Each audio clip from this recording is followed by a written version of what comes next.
Saya sudah membaca Al-Quran itu, ya kalau waktu kafir itu khatam 3 kali lah. Itu kafir hatam 3 kali? 3 kali? Ya itu dia, saking nakalnya mencari kesalahan. Yang muslim belum tentu. Itu yang saya cari ya. Saya cari dalilnya. Saya cari bagaimana membuktikan. Nah ini sebelumnya maaf ya, ini agak kasar gitu. Apa-apa. Bagaimana saya di waktu itu pemikiran saya, bagaimana saya membuktikan Muhammad ini adalah seorang hypersex. Saya pun mencari celah untuk menghina Islam. Menghina. Ya. Menghina. Ini benar-benar tujuan saya untuk menghina Islam.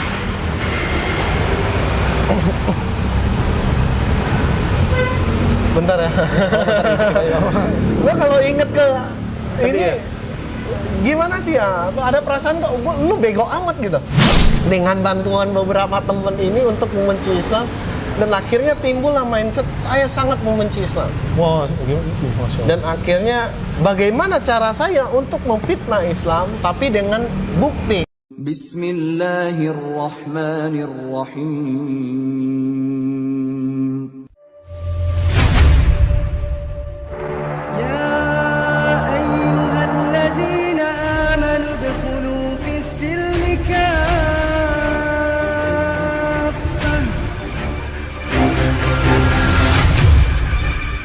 Oke, bismillahirrahmanirrahim. Assalamualaikum warahmatullahi wabarakatuh. Kembali lagi di channel YouTube Ngaji Cerdas, insya Allah mencerdaskan umat. Bagi mereka yang mau berpikir. Alhamdulillah, sahabat Ngaji Cerdas, kembali lagi di channel ini. Dan kemudian insya Allah kita akan selalu senantiasa memberikan sebuah kebaikan. Dan kali ini kita akan berbicara dengan seorang mu'alaf yang tentu mungkin sahabat Ngaji Cerdas sudah mengenal beliau. Masya Allah. Beliau adalah Koh Wendy, Masya Allah. Apa kabar, Koh? Alhamdulillah. Sehat ya, Koh ya? Sehat, alhamdulillah. Ya Allah, beliau ini adalah seorang mu'alaf yang kemudian kalau teman-teman searching itu mu'alaf di YouTube, maka nongol wajah beliau, Masya Allah. Enggak segitunya. Nah, kali ini kita akan berdiskusi sama Koh Wendy. Insya Allah akan ada inspiratif buat teman-teman semua. Tapi sebelum itu, sebelum kita lanjut ke videonya, bagi teman-teman sahabat Ngaji Cerdas yang belum mensubscribe channel ini, silakan untuk subscribe, like, dan komen, dan kemudian aktifkan notifikasinya agar kemudian tidak tertinggal video-video dari Ngaji Cerdas. Masya Allah. Nah, langsung saja ke Koh Wendy, insya Allah. Koh, apa kabar, Koh? Alhamdulillah, baik. Ya, salaman lagi, Koh. Alhamdulillah. Gimana, Koh? Corona ini, Koh, lancar semua usaha, Koh? Kalau usaha sih, alhamdulillah ya masih bisa Lancar, inilah. ya? Kesibukannya keseharian apa nih, Koh? Sebenarnya itu saya kerja gitu. Ada kerja. Saya kerja di kantoran. Kalau untuk usaha itu lebih ke sampingan gitu. Oh, sampingan. Alhamdulillah. Mengisi waktu luang di Sabtu dan Minggu lah. Masya Allah, berkahnya banyak ya, Koh, ya? Alhamdulillah. Amin, mudah-mudahan. Alhamdulillah, ya Allah. Kok, Koko ini kan mu'alaf ya, Koh ya? Dan Koko dari etnis apa nih, Kok? Sorry kalau saya boleh nanya, Kok. Etnis. Saya etnis Tionghoa. Tionghoa ya? Pantesan mata kita sama, Kok. Alhamdulillah. Cuman bedanya antum putih, saya hitam. Alhamdulillah. Masya Allah. Nah, Kok, dari mu'alaf ini, Kok, Koko itu kira-kira sudah berapa lama menjadi seorang mu'alaf, Kok? Kurang lebih seharusnya 6 jalan ke 7 ya, kurang lebih, karena saya agak lupa-lupa ingat. Ingat gitu ya? Cuma gabung di Mu'alaf Center Indonesia, saya syahadat kembali itu di 2018. Masya Allah. Itu syahadat ulang. Karena sebelumnya Gimana tuh? Seru nih kayaknya. saya syahadat.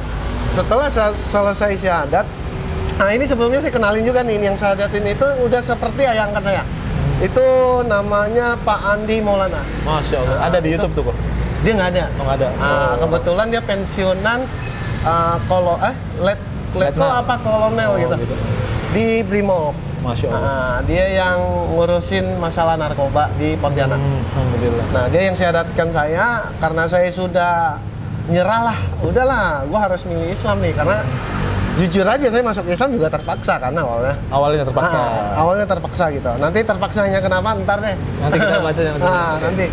Nah, ketika saya syahadat dengan beliau, saya yang penting yang saya tahu, sholat saya sholat. Orang puasa saya puasa. Orang lebaran saya lebaran. Udah selesai di situ tok.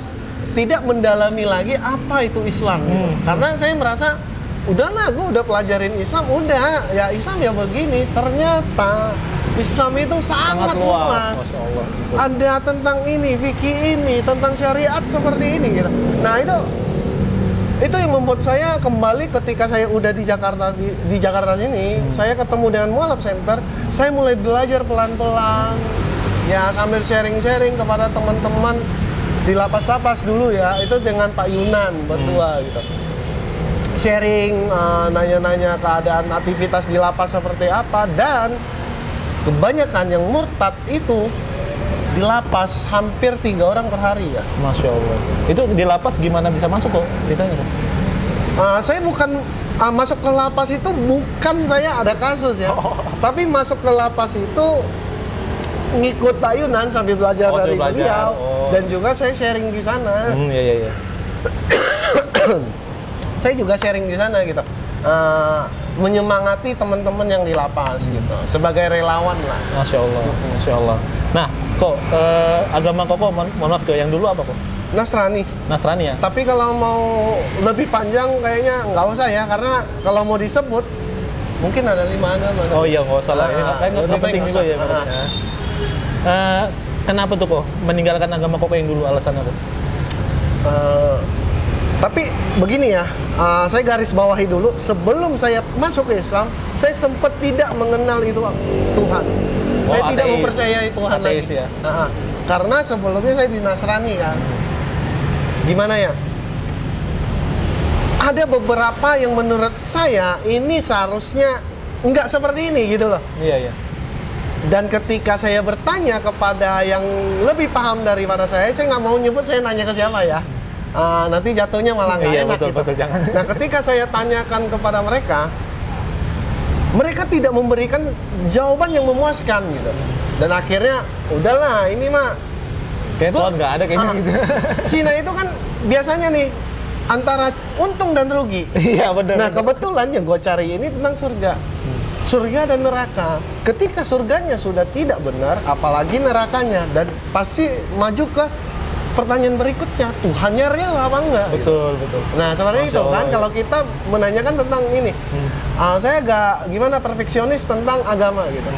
Karena ya meskipun gimana pun, ya namanya kita takut dengan neraka, ya kita harus cari surga dong. Nah, gua nggak ketemu surganya di sini. Gitu. Masya Allah. Ya udah, gua skip deh gitu. Dan akhirnya gua pun kayaknya nggak ada deh yang namanya Tuhan gitu. Ateis ya? Etis akhirnya. Nah, di situ mulailah kenakalan demi kenakalan. Oh, terjadi ya kok ya? Terjadi di situ. Allah. Jadi sempat ateis ya kok ya? Iya. Nah, bagaimana tuh kok ketika Koko itu kan udah ateis? Harusnya orang ateis itu biasanya kan apatis ya, bodoh amatan gitu terhadap apapun. Karena mereka bilang bahwa Tuhan itu nggak ada dan seterusnya. Dan gue hidup ya suka-suka gue dong gitu kan ya. Nah, kenapa sih kok bisa ketemu Islam? Apa awal mulanya nih kok? Nah, itu dia. Gua mengenal Islam itu karena terpaksa. Terpaksa dulu. Satu awalnya. terpaksa, kedua kecelakaan. Kecelakaan. Iya, Gimana ini nih? saya lebih suka nyebutnya kecelakaan karena begini. Saya ketika etis, saya menjadi orang yang nakal. Kenakalan saya cukup aku dan Tuhan yang tahu ya. Cukup saya Ya, dan ya. Allah aja gitu. Betul.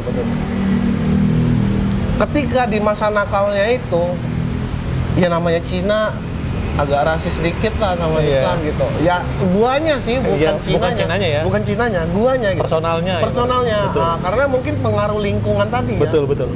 Di lingkungan saya yang seperti itu, akhirnya pun saya membenci Islam dengan bantuan beberapa teman ini untuk membenci Islam, dan akhirnya timbullah mindset saya sangat membenci Islam. Wah, Masya Allah. Dan akhirnya bagaimana cara saya untuk memfitnah Islam tapi dengan bukti. Kalau kata orang Islam kan harus ada dalilnya nih, lu Iya. membuktikan sesuatu gitu. Mau nuduh harus ada dalil. gitu. Menuduh itu lu mengharamkan sesuatu harus ada Ada dalil. dalilnya, dan dalilnya kuat apa enggak, atau jangan-jangan kamu tidak mengerti dalil yang kamu sebut gitu. Nah, itu sering terjadi di zaman sekarang. Betul. Orang bilang, oh ini agamanya salah, dalilnya seperti ini, padahal dalilnya dia nggak mau memahami. Nggak memahami. Nah, dari situ saya berpikir, bagaimana caranya saya harus mencari letak kesalahan Islam. Nah, sebentar, Masya Allah. Syukron, Mas. Iya, Masya Allah. terima kasih ya, Masya Allah. Tahu aja gua haus. Lanjut, minum dulu. Alhamdulillah. Jadi, dan pada akhirnya saya pun mencari celah untuk menghina Islam. Menghina. Ya. Menghina. Ini benar-benar tujuan saya untuk menghina Islam.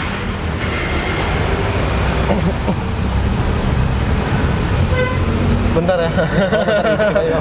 Gua kalau inget ke Sedih ini ya? gimana sih ya? Tuh ada perasaan kok lu bego amat gitu. Gua sering tiba-tiba terbesit pikiran ini gitu. Gua mencari celah dengan cara membaca Al-Quran dan beberapa buku hadis yang saya beli, saya mencari celah di situ. Saya membaca Al-Quran bersama 1-2 teman, itu saya membaca Al-Quran. Hal yang paling pertama yang saya cari itu hal yang sudah pasti ini istilahnya kemungkinan persentase terbesar agal gol fitnahan saya bagaimana caranya menghina Islam dan memfitnah Islam agar orang Islam pun membenci Islam itu sendiri gitu. Nah, hal yang paling bisa kita lakukan, persentase paling besar itu adalah mencari yang dibenci sama orang Islam itu sendiri. Betul. Poligami. Menyerang poligami, ya. Apalagi kok? Rata-rata akurat di Akurat Islam. poligami, ya benar. Pasti ya gimana ya, mungkin belum tahu ilmunya. Betul. Satu. Kedua, laki-laki juga ada yang tidak setuju, ada yang setuju. Dan saya masuk ke orang yang setuju dengan poligami untuk sekarang. Tapi insya Allah tidak berniat untuk berpoligami. Oh, insya Allah. Insya Allah. Tergantung Tuhan. Tapi saya nggak berniat gitu. Iya, Ya kan kita nggak boleh istilahnya lebih hebat dari Allah. Betul. Lu bilang nggak mau, kalau Allah nunjuk lu kun fayakun, jadi Bisa, iya. kita nggak Nggak tahu tahu. gitu. Ada kejadian guru saya lagi nggak mau ujung-ujung nikah. Ini nih, Kak. Dan akhirnya itu yang saya cari ya. Saya cari dalilnya. Saya cari bagaimana membuktikan. Nah, ini sebelumnya maaf ya, ini agak kasar gitu. Apa-apa. Bagaimana saya di waktu itu pemikiran saya bagaimana saya membuktikan Muhammad ini adalah seorang hypersex. Subhanallah. Bagaimana caranya? Terlepas dari yang masalah receh ya. Buat saya dulu itu sangat receh menikahi wanita umur 9 tahun. Itu receh. Receh banget itu. Receh banget. Itu nggak kepake lah buat saya. Saya fitnahnya di poligami ini. Karena menikahi lebih dari satu perempuan. 2. Kalau 2 masih wajar. 3, 4, 9 malah. Nah di sini nih, nah ini nih, gue pikir nih peluang senjata terbesar ya, saya. Ketika saya masih kafir itu, oh ini senjata gue nih, dapet nih gue. Gue pikir seperti itu kan. Dan akhirnya saya membaca Al-Quran. Saya membaca hadis yang menjelaskan tentang poligami. Dan saya ketemu, ternyata di zaman Rasulullah, orang bisa menikahi lebih dari 100 perempuan. Betul. Dijadikan budak, dinikahin. Dan Masya Allah, Allah menurunkan ayat tentang poligami. Nikahilah 4. Maksimal loh. Iya. Maksimal 4. Dan kalimat sebelumnya, kalimat setelahnya itu, kalau tidak sanggup berlaku adil, nikahi 1. Keren banget ya. Gue gimana sih? Argumentasi kok kebantaran.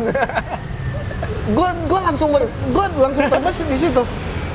Ini orang cuma ada 2 pilihan nih. Orang dari masa depan, kalau tidak, orang yang memang diutus sama Allah. Betul. Karena tidak mungkin mengatakan sesuatu berturut-turut di Al-Quran. Al-Quran ya, nggak usah di hadis deh, di Al-Quran. Berturut-turut kalimatnya tidak ada letak kesalahan. Iya, betul. Bukan salah ya, letak kesalahan aja nggak ada. Berarti ada persentase salah itu nggak ada. Nggak ada. Betul. Saya sudah membaca Al-Quran itu, ya kalau waktu kafir itu khatam 3 kali lah. Itu kafir hatam 3 kali. 3 kali. Ya itu dia, saking nakalnya mencari kesalahan. Yang muslim belum tentu. Tapi baca terjemahannya ya, kan ada terjemahannya gitu. Dan alhamdulillah di situ mungkin Allah permudah saya untuk memahami isi Al-Quran ya. Masya Allah. Dan juga dengan bantuan hadis, kan ada beberapa ayat-ayat Al-Quran yang nggak bisa seenak jidat lu menafsirkan. Betul. Apa yang disebut di situ. Betul. Harus melalui hadisnya. Dan begoknya nih. Gimana? Gue ada guru ustadznya, gue ada ustadznya, dan gue nanya ke ustadz. Gile. Dan ustadz ini tidak tahu tujuan saya. Oh gitu? Iya. Masya Allah. Gila sih. Dia nggak tahu tujuan saya. Itu abang angkat saya sendiri. Dia jualan bakso di depan rumah saya. Udah kayak abang angkat lah, orang Jawa. Namanya Mas Hendro. Ketika gua mulai tidak menemukan sesuatu, dia kan sering baca Al-Quran di warnet saya kan. Dia baca. Sambil baca dia artiin Sambil baca diartiin. Nah di situ saya dengerin, terus saya tanya, ini tentang apa gitu tafsirannya? Oh kurang lebih seperti ini. Saya kurang paham, lu harus nanya guru lagi. Tapi penafsirannya seharusnya seperti ini yang saya dengar dari guru-gurunya dia gitu. Betul. Oh begitu. Dan akhirnya Al-Quran itu saya lengkapi dengan hadis-hadis yang ada gitu. Dari semua isinya ada beberapa yang membuat saya menyerah untuk menyerang Al-Quran. Masya Allah, apa tuh kok? Masya Allah. Di zaman Rasulullah, umat Majusi ya, Majusi ya ada. meminta bukti kepada Rasulullah. Iya, Rasulullah dengan gampangnya membelah bulan menjadi dua. betul. Oke sih, Benar. itu sesuatu hal yang mustahil dong. Mustahil. Oke deh, di zaman sekarang mungkin ada pakai nuklir atau apa, laser kan, mungkin. Di zaman dulu bagaimana mungkin? Dulu nggak ada apa-apa dulu, bro. Kalau di pikiran akal sehat kita, di zaman dulu yang sangat kuno itu, bagaimana caranya orang bisa membelah? Iya, betul. Hal bodoh yang diucapkan orang untuk mengatakan hal tersebut pernah membelah. Oke lah, mungkin itu karangannya dan umat Majusi itu cuma istilahnya fantasi orang yang menulis gitu. Ledek aja ibaratnya. Ledekan gitu. Iya. Tapi NASA malah membuktikan bahwa bulan pernah terbelah seolah-olah pernah dilas. Bulan itu pernah dilas. Pernah disambung gitu kayaknya. Iya, pernah disambung gitu. Berarti ada kemungkinan benar. Dibelah, ada kemungkinan dibelah. Udah kemungkinan dibelah dan Al-Quran ini 1400 tahun yang lalu loh udah mengatakan ini gitu. Betul. NASA baru sekarang di abad sekarang gitu. Itu satu. Yang Kedua, hal yang membuat saya ketawa. Saya menganggap kalimat ini bodoh ya dulunya. Terdapat air tawar dan di air, dasar iya, laut. Betul. Dan mereka tidak saling menyatu. Betul. Dan bahkan itu ada satu penyelam mengambil air tawar itu, ketika sampai di daratan dia coba minum, itu air tawar. Tawar ya. Padahal dia tenggelamnya di asin. Nah, pada zaman itu, nih seorang laki-laki tinggalnya di gurun. Arab gurun dong. Kadrun. Jangan kadrun. Nanti nyerempet ke sana. Ini sekarang ya, lu hidup di padang pasir, di gurun, di negara yang tandus, boleh dibilang lautan aja susah. Oke sih. Lu berani menyebutkan satu kalimat di dasar lautan terdapat sungai yang mengalir. Di dalam pikiran gua, ini bego apa pinter? Iyalah, kan. Atau yang dengerin yang bego gitu. Karena saya belum mendapatkan buktinya gitu waktu itu. Tapi bagaimana cara saya membuktikan fitnahan saya ini? Saya berpikir begitu. Dan saya pun istirahat. Oh, istirahat. Pada zaman break ya, Kak. Saya mencari celahnya nih. Bagaimana caranya nih? Gue mau buktiin, gue pengen fitnah nih. Ini udah dapet nih gitu. Gue udah dapet poinnya nih buat nyerang Islam gitu. Dan akhirnya saya nonton TV di rumah. Cekret buka TV. Trans 7 kan sering dah. Iya, ada. Nah di Trans 7 nggak apa-apa ya sebut Nggak nama ya. apa-apa. Nah di Trans 7 ini lagi ada on the spot begitu deh. Iya, yang 7 on the 7 spot. keajaiban dunia gitu. Muncul itu. gue buka on the spot lagi tayang dan dia muncul tentang pembahasan ini. Kampret, gue masih nggak berpikir Allah yang nunjukin ke saya. Gue Betul. nggak berpikir ke sana. Dan gue pikir kampret nih. Setan, gue ketemu lagi aja jawabannya. Baru mau gue serang tapi ada lagi. Iya, ada jawabannya. Udah gue coret. Ini nggak jadi. Soal laut lagi. Di dasar lautan terdapat api yang tidak bisa menghabiskan air laut tersebut dan air laut tersebut tidak bisa memadamkan api tersebut. Iya, ada. Ada kan? Ada. Nah, bego nih orang.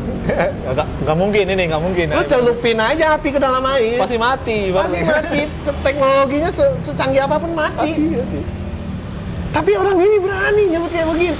Di dalam pikiran gua geli. Ini apa yang ngikutin ajarannya nggak mikir apa ya gua pikir. Iya, nggak masuk akal ya. Iya, nggak masuk akal kan. Gue iseng-iseng nih buka YouTube. Karena di rumah ada warnet dulunya ya. Gue iseng-iseng buka YouTube. www.youtube.com. Cekret. Tahu nggak muncul di beranda awalnya? Apa tuh? Ada orang Jepang lagi paluin larva di bawah laut. Oh iya, ada. Masya Allah. Ada kan? Ada. Masya Allah. Itu muncul. Gile. Segini amat sih gue pikir. Dan di situ sekali lagi gue tidak berpikir Allah menunjukkan ke saya. Istilahnya Masih belum terima ya? Belum terima ya? Istilahnya gimana ya? Orang nunjukin nih loh Wen. Iya. Gue masih nggak percaya gitu. Iya. Wah, gue masih berpikir, aduh, fitnahan gue terbantah lagi, coret lagi. Cari lagi satu, cari lagi satu, cari lagi satu. Dan terakhir yang membuat saya menyerah. Di gurun nih, ceritanya dia tidak pernah melewati menyeberangi lautan sekian lama. Betul. Iya dong. Betul. Berarti ini nggak mungkin yang ngelakuin dong gitu. Dan timbul satu ayat, terdapat dua kurang lebih seperti ini ya, dua air laut yang berbeda warnanya dan tidak saling menyatu. Kurang lebih seperti itu yang gue tafsirkannya. Berarti laut A sama laut B tidak bisa bertemu nih, nggak bisa sinkros. Waduh, ini hal bodoh lagi yang gue temuin. Ini nggak mungkin nih dimantain karena gue tahu bener nih.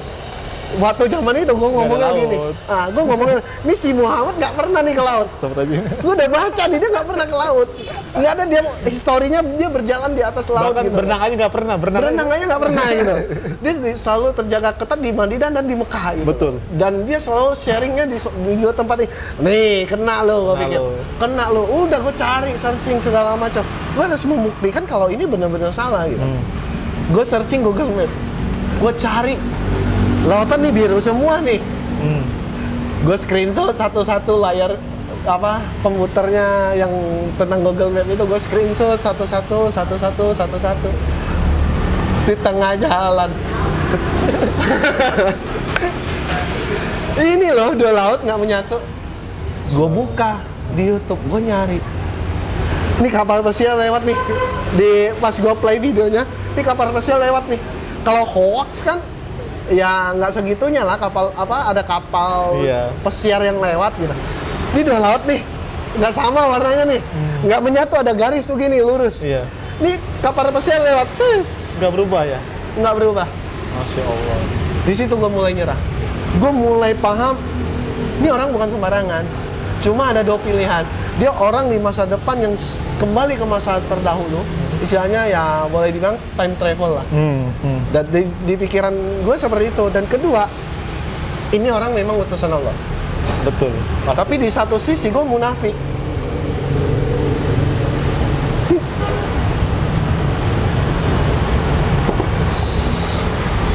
Minum dulu. Tenang. Gue udah berusaha nahan gitu. Maaf. Apa bang? Di satu sisi gue ini munafik gitu. Gue masih berpikiran Allah itu nggak ada gitu.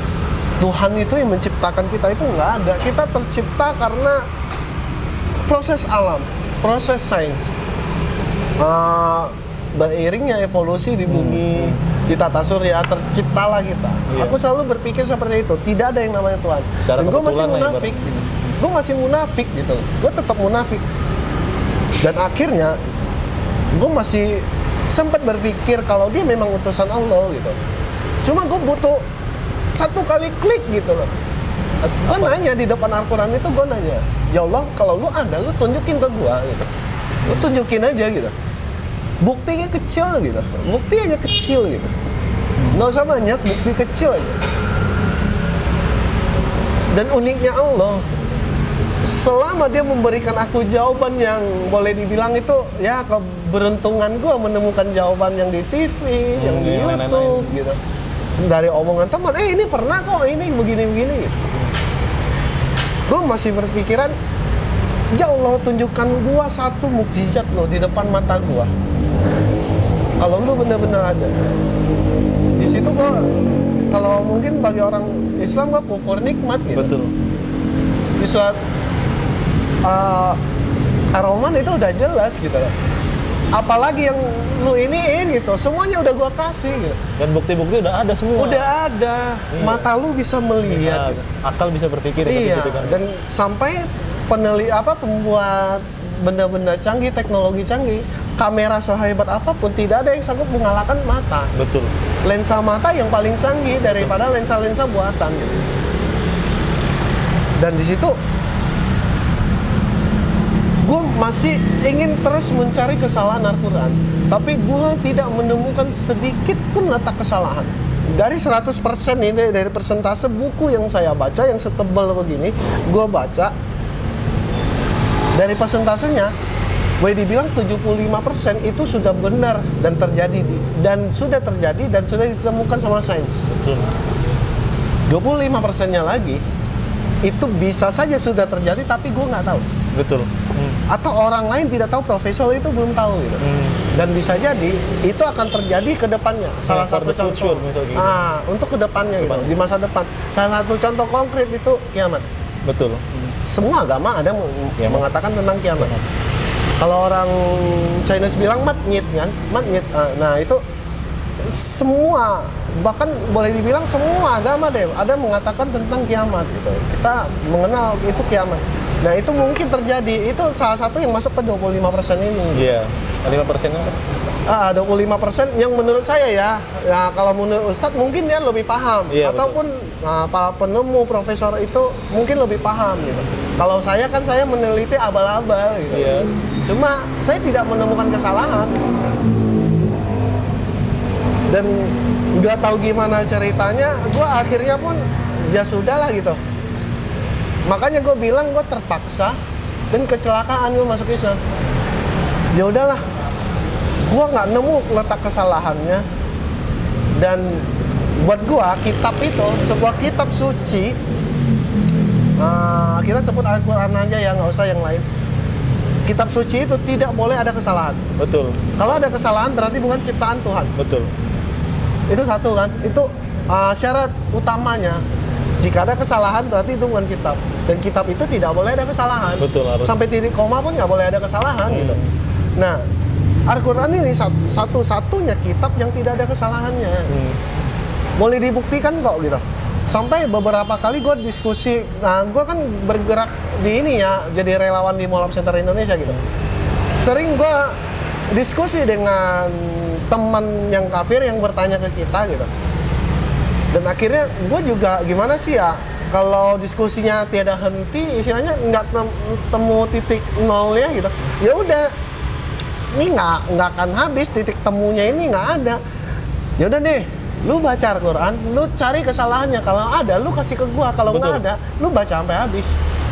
Dengan sendirinya, saya berharap orang akan seperti saya gitu. Lu bakalan nemuin apa itu Allah gitu. Nggak bisa dipaksakan. Ajaran agama itu nggak boleh dipaksain. Betul. Gitu. Tergantung lu mau nyari apa enggak. Karena Al-Quran ini satu-satunya kitab nih yang menulis kitab umat manusia. Hanya Al-Quran ya? Bukan kitab orang Islam, tapi kitab umat manusia. Satu-satunya kitab di bumi ini yang menuliskan kitab untuk umat manusia. Berarti ada petunjuk dari Al-Quran untuk manusia itu sendiri. Nah di situ ini pilihan lu gitu. Lu berhak memilih lu mau baca apa enggak. Lu berhak juga memilih beriman atau kafir gitu kan. Nah, itu dia. Lu berhak memilih gitu. Nah, gue lebih nyaman sebut kafir ya daripada non muslim. Iyalah jelas. Sering gue terangkan itu ke teman-teman gitu. Sering banyak banget yang istilahnya tersinggung. Kok nyebutnya kafir sih? Kafir kan tidak bertuhan. Ketika gue teliti, ini pengambilan dari kitab Nasraniyah. Itu mungkin terjemahan bahasa Indonesianya itu menyebutkan kafir. Dan diartikan secara, gue nggak tahu gimana ceritanya tiba-tiba jelek ya. Jadi jelek ya. Nah seharusnya kata kafir itu kita harus teliti dulu gitu loh. Kafir itu dari bahasa apa sih? Itu bahasa Arab loh gitu. Berarti yang punya terjemahannya ya orang Arab. Betul. Bukan kita. Iya. Kalaupun Al-Quran ada tulisan kafirnya, tetap kita tidak boleh mengambil dari istilahnya dari turunan itu. Kita harus cari tahu bagaimana kata kafir ini tercipta. Betul, ya. Dan bagaimana orang Arab menanggapi itu. Gitu ya. Kafir ini kan artinya tertutup, sedangkan non-muslim tidak. Muslim selamat. Buset, gue doain tidak mama selamat. Gue nggak selamat kan, gue nggak mau ya. Gue lebih suka sebut, kalau lagi ngobrol sama mama nih, lihat video call, gue sering ngomongnya mama kan masih kafir gitu. Oh, masih enjoy ya? Santai enjoy, ya? santai ketika orang sudah paham kenapa saya menyebut kafir. Nah, cuma kesalahan orang lain, gue nggak mau nyebut oknumnya gitu. Oknum ini pasti mengatakan, kafir lu. Nah, itu yang salah. Iya, yang terlalu menjelekkan. Itu mengintimidasi, itu nggak boleh gitu. Nah, sebutan kafir ini yang lebih baik itu ketika kita ya head to head kita head to head lah, face to face gitu, ngobrol berdua. Nah kita jelasin pelan-pelan. Kata kafir ini sebenarnya bagus gitu, cuma disalahartikan melenceng jauh gitu. Masya Allah, keren banget ya tadi ya, sahabat Ngaji Cerdas. Saya rasa Masya Allah kita dapat banyak inspirasi dari Ko Wendy, Insya Allah.